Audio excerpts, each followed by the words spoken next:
только пошли на магазин. Была слабейшенька семья у меня.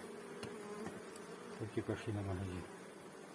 Ну даже по звуку, когда стучишь, оно по звуку слышно, где пустые рамки, где мед. Вот.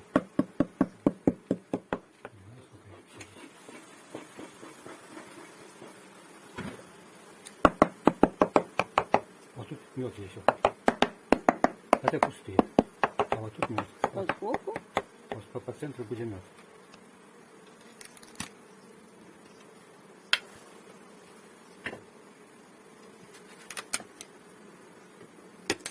Недавно поставили.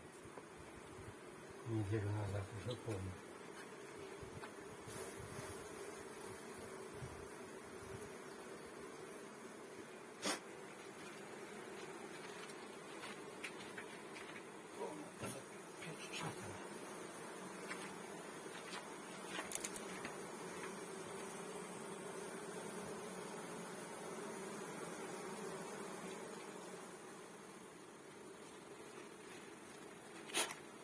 Он меня не кусается.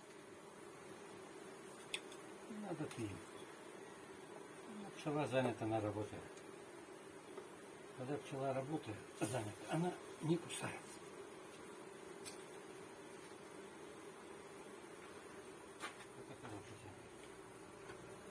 И в зиму шла на своим меде.